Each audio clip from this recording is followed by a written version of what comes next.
서울 강남의 한강이 내려다 보이는 고층 아파트. 깔끔하게 정돈된 이 집은 밤이 되면 따뜻한 조명으로 물들며 평온한 분위기를 자아냈다. 그러나 그 안에서 조용히 자라나는 긴장감은 누구도 쉽게 눈치채지 못했다. 이곳에서 22살의 도연은 아버지와 아버지의 새아내, 지연과 함께 살고 있었다.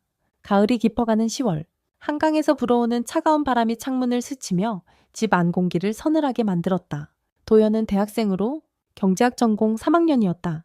그는 조용한 성격에 말수가 적었고 감정을 드러내는 법이 서툴렀다. 방 안 책상에 앉아 노트북 화면을 들여다보며 자료를 정리하던 도연은 문득 거실에서 들려오는 소리에 고개를 들었다. 지연이 부엌에서 무언가를 준비하며 흥얼거리는 노랫소리였다. 그녀의 목소리는 맑고 경쾌했지만 도연에게는 왠지 낯설게 들렸다. 그는 이어폰을 꺼내 귀에 꽂고 음악을 틀었다. 요즘 들어 집안에서 보내는 시간이 점점 더 불편해졌다. 저녁 7시, 아버지가 지방 출장으로 집을 비운 날이었다. 도연은 방에서 나오지 않으려 했지만 배고픔을 이기지 못하고 부엌으로 향했다. 지연은 이미 식탁에 따뜻한 된장국과 반찬 몇 가지를 차려놓고 있었다. 그녀는 도연을 보자 환하게 웃으며 말했다. 도연아, 마침 잘 나왔네. 밥 먹자. 내가 네가 좋아할 만한 반찬도 준비했어. 그녀의 목소리는 부드럽고 다정했지만 도연은 그 말투에서 미묘한 어색함을 느꼈다. 그는 고개를 살짝 끄덕이며 자리에 앉았다. 네, 감사합니다. 식탁 위에는 김이 모락모락 나는 된장국과 고소한 멸치볶음, 그리고 간장게장이 놓여 있었다. 지연은 도연의 접시에 반찬을 덜어주며 말을 이어갔다. 요즘 학교 어때? 시험 기간 아니야? 공부하느라 바빠 보이던데 도연은 짧게 대답했다. 그냥 괜찮아요. 그는 밥을 먹으며 최대한 대화를 피하려 했다. 하지만 지연은 멈추지 않았다. 너무 혼자 다니는 것 같아서 걱정돼. 친구들이랑 맛있는 거 먹으러 다니면서 스트레스 좀 풀어야지. 내가 용돈 줄까? 그녀의 눈빛은 따뜻해 보였지만 도연은 그 속에서 어딘가 부자연스러운 친밀함을 감지했다. 식사가 끝난 후 지연은 도연에게 잔을 내밀었다. 이거 마셔봐. 내가 좋아하는 유자차야. 몸도 따뜻해지고 기분도 나아질 거야. 도연은 잔을 받아들었지만 그녀가 자꾸 자신을 바라보는 시선에 불편함이 커졌다. 지연은 소파로 자리를 옮기며 말했다. 도연아, 우리 좀 더 자주 얘기하면 좋을 텐데. 가족이잖아. 안 그래? 그녀의 손이 살짝 도연의 어깨에 닿았다. 순간 도연은 본능적으로 몸을 뒤로 뺐다. 저 할 일이 있어서 방에 갈게요. 그는 급히 자리에서 일어나 방으로 들어갔다. 방문을 닫고 침대에 앉은 도연은 심장이 빠르게 뛰는 것을 느꼈다. 지연의 행동은 단순한 친절일까? 그는 혼란스러웠다. 아버지가 집에 있을 때는 이런 일이 드물었다. 아버지는 지연을 깊이 신뢰했고 도연에게도 그녀를 가족으로 받아들이라고 늘 말했다. 하지만 도연은 점점 더 집안에서 낯선 사람처럼 느껴졌다. 그는 이어폰을 다시 끼고 음악을 크게 틀었다. 마음속 불안은 쉽게 가라앉지 않았다. 며칠 뒤 또 한 번의 사건이 도연의 마음을 흔들었다. 늦은 밤, 도연이 도서관에서 자료를 찾다가 집에 돌아왔을 때였다. 현관문을 열자 거실에 은은한 조명이 켜져 있었다. 지연은 소파에 앉아 와인잔을 들고 영화를 보고 있었다. 그녀는 도연을 보자 환하게 웃으며 말했다. 도연아, 이렇게 늦게 들어오네. 같이 영화 볼래? 재밌는 거야. 혼자 보니까 좀 심심해. 그녀의 목소리는 부드럽고 살짝 느릿했다. 도연은 단호히 거절했다. 아니요, 피곤해서요. 그냥 쉴게요. 하지만 지연은 쉽게 물러서지 않았다. 그녀는 자리에서 일어나 도연에게 다가가며 말했다. 가끔은 좀 쉬어도 되잖아. 내가 너 좋아할 만한 간식도 준비했는데. 그녀가 도연의 팔을 가볍게 잡았을 때 도연은 더 이상 참을 수 없었다. 그는 손을 뿌리치며 말했다. 하지 마세요. 이렇게 가까이 오는 거 불편해요. 그의 목소리는 떨렸지만 단호했다. 지연은 놀란 표정으로 한 걸음 물러섰다. 도연아, 내가 뭘 잘못했니? 그냥 친해지고 싶었을 뿐이야. 그녀의 눈에는 당황한 기색이 스쳤다. 하지만 도연은 그녀의 말이 진심인지 의심스러웠다. 그는 아무 말 없이 방으로 들어가 문을 잠갔다. 그날 밤 도연은 잠을 이루지 못했다. 머릿속은 복잡한 생각으로 가득했다. 지연의 행동은 점점 더 경계를 넘어서는 것 같았다. 그는 아버지에게 이 일을 말해야 할지 고민했다. 하지만 아버지가 지연의 편을 들 가능성이 높다는 생각에 가슴이 무거워졌다. 다음 날 아침, 도연은 평소보다 일찍 집을 나섰다. 지연은 부엌에서 아침을 준비하고 있었지만 도연은 눈도 마주치지 않고 현관으로 향했다. 도연아, 밥 먹고 가. 지연의 목소리가 뒤에서 들렸지만 그는 대답하지 않았다. 문을 닫는 소리가 집 안을 울렸다. 도연은 한강변을 따라 걷으며 차가운 공기를 깊이 들이마셨다. 집으로 돌아가고 싶지 않았다. 하지만 갈 곳도, 기댈 사람도 떠오르지 않았다. 그렇게 며칠이 흘렀다. 도연은 지연과의 대화를 거의 하지 않았다. 그녀가 말을 걸 때면 짧게 대답하거나 아예 무시했다. 지연은 처음엔 당황한 듯 보였지만 곧 평소처럼 행동하려 애썼다. 그러나 도연의 마음속엔 점점 커지는 불안과 분노가 쌓여갔다. 그는 이 모든 것이 자신의 착각일지도 모른다고 생각하며 스스로를 다독이려 했다. 하지만 마음 한구석에선 작은 목소리가 속삭였다. 이 집에서 더 이상 편안할 수 없을 거라고. 어느 날 저녁, 도연은 방에서 나오다 우연히 지연이 전화로 누군가와 대화하는 소리를 들었다. 도연이가 요즘 좀 이상해. 내가 뭘 잘못했는지 모르겠어. 그냥 가족처럼 지내고 싶은데 그녀의 목소리는 작고 떨렸다. 도연은 문 뒤에 멈춰서서 귀를 기울였다. 순간 그녀가 진심으로 속상해하는 것처럼 들렸다. 하지만 곧 이어진 그녀의 말에 도연의 표정이 굳어졌다. 민수 씨한테 말하면 도연이가 더 화낼까봐 그냥 내가 좀 더 잘해볼게. 도연은 그 말을 듣는 순간 가슴이 답답해졌다. 그녀의 말은 진심일까? 아니면 연기일까? 그는 더 이상 믿을 수 없었다. 도연은 방으로 돌아와 핸드폰을 꺼냈다. 그는 지연과의 대화를 녹음할까 고민했다. 혹시라도 일이 커지면 증거가 필요할지도 모른다는 생각이 들었다. 하지만 동시에 그런 행동이 너무 비겁하게 느껴졌다. 그는 핸드폰을 내려놓고 창밖을 바라보았다. 한강의 물결은 어두운 밤 속에서 잔잔히 반짝였다. 그러나 도연의 마음은 그 물결처럼 잔잔하지 않았다. 그는 점점 더 이 가족에게서 멀어지고 있음을 느꼈다. 도연의 마음속 갈등은 날이 갈수록 깊어졌다.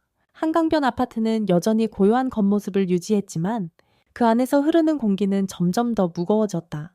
도연은 지연과의 마주침을 피하려 집에 머무는 시간을 줄였다. 아침 일찍 도서관으로 향하고 늦은 밤이 되어서야 집으로 돌아왔다. 그는 방문을 잠갔다가 잠들기 전에도 문이 잠겼는지 한 번 더 확인하는 버릇이 생겼다. 지연의 행동이 단순한 오해일 수도 있다는 생각과 그 이면에 숨겨진 의도가 있을지도 모른다는 불안이 끊임없이 그의 머릿속을 맴돌았다. 어느 흐린 월요일 아침, 도연은 거실에서 지연과 마주쳤다. 그녀는 평소처럼 밝은 미소를 지으며 말했다. 도연아, 아침 먹고 가. 내가 샌드위치 만들었어. 바쁘게 다니니까 든든하게 먹어야지. 그녀의 목소리는 따뜻했지만 도연은 그녀가 건네는 샌드위치를 바라보며 망설였다. 그는 결국 짧게 대답했다. 괜찮아요. 밖에서 먹을게요. 지연의 미소가 살짝 굳어졌다. 그래, 알겠어? 몸조심하고. 그녀의 목소리에는 미묘한 서운함이 묻어났다. 도연은 그녀의 표정을 외면한 채 현관문을 나섰다. 문이 닫히는 소리가 유난히 크게 들렸다. 그날 오후, 도연은 강의가 끝난 후 대학 동아리방에 남아 친구들과 이야기를 나누었다. 친구 중 하나인 민재가 물었다. 도연아, 요즘 왜 이렇게 정신없어 보여? 무슨 일 있냐? 도연은 잠시 머뭇거리다 고개를 저었다. 그냥 좀 바빠서. 그는 지연과의 일을 털어놓고 싶었지만 입 밖으로 꺼내는 순간 모든 게 더 복잡해질 것 같았다. 민재는 더 캐묻지 않고 화제를 바꿨지만 도연의 마음은 여전히 무거웠다. 집으로 돌아가는 길. 도연은 한강공원에 잠시 들렀다. 차가운 바람이 뺨을 스치며 그의 머릿속을 조금씩 정리해 주었다. 그는 아버지에게 이 일을 말해야 할지 다시 고민했다. 아버지는 지연을 만나며 다시 웃음을 찾았고 도연은 그 모습을 보며 아버지의 행복을 지키고 싶었다. 하지만 지금의 상황은 그를 점점 더 외롭게 만들었다. 그는 핸드폰을 꺼내 아버지의 번호를 바라보다가 결국 전화를 걸지 않았다. 그 주말 아버지가 출장에서 돌아왔다. 거실은 오랜만에 활기로 가득 찼다. 아버지는 도연을 보자 반갑게 말했다. 도연아, 잘 지냈냐? 아빠가 지방에서 맛있는 한우 사왔어. 오늘 저녁 같이 먹자. 도연은 미소를 지으며 고개를 끄덕였다. 아버지의 목소리는 언제나처럼 듬직했고 그 순간만큼은 집이 예전처럼 따뜻하게 느껴졌다. 지연은 부엌에서 고기를 굽고 있었고 그녀의 웃음소리가 거실까지 퍼졌다. 민수 씨, 도연이도 같이 먹으면 더 맛있을 거예요. 내가 특별히 소스도 만들었어요. 그녀의 목소리는 밝고 자연스러웠다. 식탁에 둘러앉은 세 사람. 아버지는 회사 이야기를 하며 웃었고 지연은 그 이야기에 맞장구를 치며 분위기를 띄웠다. 도연은 묵묵히 밥을 먹으며 두 사람의 대화를 들었다. 아버지가 물었다. 도연아, 요즘 학교는 어때? 뭐 고민 있으면 아빠한테 말해. 도연은 잠시 지연을 흘깃보았다. 그녀는 미소를 지으며 도연을 바라보고 있었다. 별일 없어요? 그냥 바빠서요. 도연의 대답은 짧았다. 아버지는 고개를 끄덕이며 더 묻지 않았다. 식사가 끝난 후 아버지는 소파에 앉아 뉴스를 보았다. 지연은 도연에게 다가가 조용히 말했다. 도연아, 지난번에 내가 뭐 잘못했나? 너 요즘 나 피하는 것 같아서. 그녀의 목소리는 작고 조심스러웠다. 도연은 순간 당황했지만 감정을 숨기며 대답했다. 아니에요. 그냥 바빠서 그래요. 그는 더 말하지 않고 방으로 들어갔다. 문을 닫는 순간 지연의 표정이 어두워지는 것을 놓쳤다. 그날 밤 도연은 침대에 누워 천장을 바라보았다. 지연의 말이 진심일 수도 있다는 생각이 들었지만 여전히 그녀의 행동이 머릿속에서 맴돌았다. 그는 핸드폰을 꺼내 메모 앱에 그동안의 일을 적기 시작했다.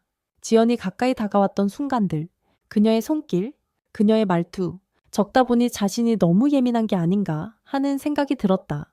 하지만 동시에 무언가 잘못되고 있다는 직감이 그를 놓아주지 않았다. 며칠 뒤 도연은 우연히 지연이 전화로 누군가와 대화하는 소리를 들었다. 그는 부엌에서 물을 마시다 문틈으로 그녀의 목소리를 들었다. 도연이가 요즘 좀 이상해. 내가 뭘 잘못했는지 모르겠어. 그냥 가족처럼 지내고 싶은데. 그녀의 목소리는 떨렸고 진심으로 속상해하는 것처럼 들렸다. 하지만 이어진 말에 도연의 손이 멈췄다. 민수 씨한테 말하면 도연이가 더 화낼까봐 걱정돼. 내가 그냥 더 잘해볼게. 도연은 그 말을 듣는 순간 가슴이 답답해졌다. 그녀가 아버지에게 이 일을 숨기려 한다는 생각이 들었다. 그날 저녁, 도연은 더 이상 참을 수 없었다. 그는 지연이 거실에 혼자 있을 때 다가가 말했다. 저번에 했던 행동들 왜 그러셨어요? 그냥 친해지고 싶었다는 게 다예요? 그의 목소리는 차분했지만 단호했다.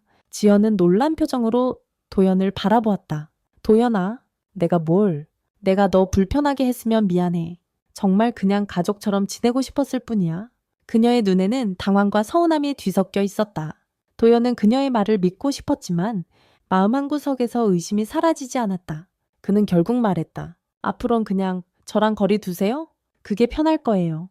지연은 입을 다물고 고개를 숙였다. 그녀의 손이 살짝 떨리는 것을 도연은 보지 못했다. 그는 방으로 돌아가 문을 잠갔다. 그 순간 집 안 공기는 한층 더 차가워졌다. 다음 날 도연은 아버지에게 이 일을 털어놓기로 마음먹었다. 하지만 아버지가 지연의 편을 들 가능성을 생각하니 가슴이 무거워졌다. 그는 핸드폰을 꺼내 지연과의 대화를 녹음할까 고민했다. 혹시라도 일이 커지면 증거가 필요할지도 모른다는 생각이 들었다. 하지만 그런 행동이 너무 비겁하게 느껴졌다. 그는 결국 핸드폰을 내려놓고 한숨을 내쉬었다. 그 주말, 아버지가 도연을 따로 불렀다. 도연아, 지연이가 요즘 너 때문에 속상해 하던데 무슨 일 있냐? 아버지의 목소리는 부드럽지만 단호했다. 도연은 순간 말을 잃었다. 지연이 먼저 아버지에게 무언가를 말했다는 사실에 배신감이 밀려왔다. 그는 차분히 대답했다. 아니에요. 그냥 제가 바빠서 그래요. 하지만 아버지의 눈빛은 도연을 놓아주지 않았다. 도연아, 지연이는 우리 가족이야. 너도 좀 노력해줬으면 좋겠어. 그 말을 듣는 순간 도연은 가슴이 무너지는 기분이었다. 그는 아무 말 없이 고개를 끄덕였지만 마음속엔 깊은 균열이 생겼다. 집은 더 이상 안전한 공간이 아니었다. 그는 점점 더 이곳에서 벗어나고 싶다는 생각에 사로잡혔다. 한강변 아파트의 밤은 여전히 고요했지만 도연의 마음은 폭풍처럼 요동쳤다. 아버지의 말, 지연이는 우리 가족이야. 너도 좀 노력해줬으면 좋겠어. 는 도연의 가슴에 깊은 상처를 남겼다. 그는 자신이 이 집에서 더 이상 제자리를 찾을 수 없다는 것을 깨달았다. 지연과의 갈등, 아버지의 무조건적인 신뢰, 그리고 점점 좁아지는 자신의 공간, 모든 것이 그를 옥죄었다. 며칠 동안 도연은 집에 거의 들어오지 않았다. 대학 도서관과 친구 민재의 자취방을 오가며 시간을 보냈다. 민재는 도연의 표정이 어두운 것을 눈치채고 조심스레 물었다. 도연아, 진짜 무슨 일이 있는 거 아니야? 너 요즘 집에도 안 가는 거 같던데. 도연은 잠시 망설이다 입을 뗐다. 그냥 집이 좀 불편해. 가족 문제야. 그는 더 이상 자세히 말하지 않았고 민재도 더 캐묻지 않았다. 하지만 그 짧은 대화는 도연에게 작은 위로가 되었다.